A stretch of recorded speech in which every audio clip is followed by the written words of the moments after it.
1990 সাল থেকে 2005 সালের মধ্যে জন্মেছি।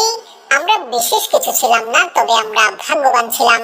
যখন আমরা ছোট ছিলাম, হাতগুলো জামার ভিতর ঢুকিয়ে রেখে বলতাম, আমার হাত নেই।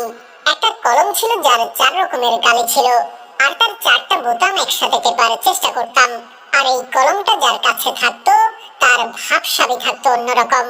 আমাদের সময় 1 হাত সমান কলম পাওয়া গেলেও আমরা আবার কলম কেটে কেটে অনেক ছোট কলম আবিষ্কার করতাম। দরজার পেছনে লুকিয়ে থাকতাম, কেউ এলে চমকে দিব বলে। সে আসতে দেরি করছে বলে অধৈর্য হয়ে বেরিয়ে আসতাম। রাতে হাঁটার সময় ভাবতাম আমি যেখানে যাচ্ছি, চারটাও আমার সাথে যাচ্ছে। কারেন্টের সুইচের 2 দিকে আঙুল চেপে সুইচটাকে অন অফের মাঝামাঝি অবস্থানে আনার চেষ্টা করতাম। স্কুলে যাওয়ার সময় সবাই একসাথে দৌড়াদৌড়ি করে যেতাম। ক্লাসে কলম কলম খেলা, খাতায় ক্রিকেট খেলা, চোর ডাকাত, বাবু পুলিশ, অবু 10-20 খেলতাম। অনেক সময় স্কুল ফাঁকি দিয়ে কয়েকজন বন্ধু মিলে ঘুরতে যেতাম, আড্ডা দিতাম, আরো কত কি। 1 টাকার রঙিন বা নারিকেল আইসক্রিম, হাওয়াই মিঠাই খেতে না পারলে মনটাই খারাপ হয়ে যেত।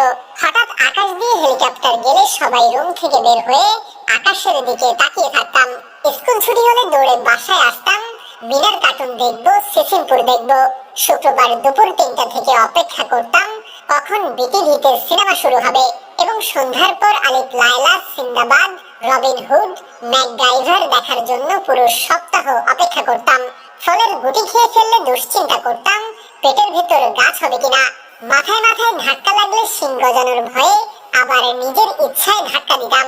কেউ বসে থাকলে তার মাথার উপর দিয়ে ঝাঁপ দিতাম, যাতে সে আর লম্বা হতে না পারে। বিকেলে কুতকুত, কানামাছি, গোল্লা ছুট, বৌচি, হাডুডু, কাবাডি, দাঁড়িয়াবান্ধা, গাঙ্গুলি, গোল্লা ছুট, দড়ি লাফানো, চেয়ার সিটিং, কানামাছি, ওপেন বায়োস্কোপ, এক্কা দোক্কা, রামসাম, যদু মধু, চোর ডাকাত, মার্বেল। সাত ছাড়া না খেললে বিকেলটাই যেন মাটি হয়ে যেত। কেউ একবার কোনো কিছু খেতে দিলে আরো একবার চেয়ে বসতাম, আর না দিলে বলতাম পানিতে পড়ে যাবি। বাঁশের কঞ্চি দিয়ে তীর ধনুক বানাতাম পাখি শিকার করার জন্য। বৈশাখী ঝড়ে বাগানে আম কুড়াতে যেতাম, আর বিজলি চমকালেই দৌড়ে বাসায় ফিরে আসতাম। গাছে ঢিল ছুঁড়ে বড়ই পারতাম, দল বেঁধে পুকুরে, খালে, বিলে, ঝিলে ঝাঁপ দিতাম। কেউ চাল, কেউ ডাল, কেউ আলু, কেউ বা মশলাপাতি দিয়ে জোলা ভাতি রান্না করতাম এবং সেগুলো মজা করে খেতাম। ভোরবেলায় দল বেঁধে শাপলা তুলতাম, নারিকেলের ডগা কেটে ব্যাগ বানাতাম এবং সেই ব্যাগ দিয়ে ক্রিকেট খেলতাম। ফাইনাল পরীক্ষা শেষ হলে তো সকালে পড়া নেই, এত মজা লাগতো যা বলার বাইরে।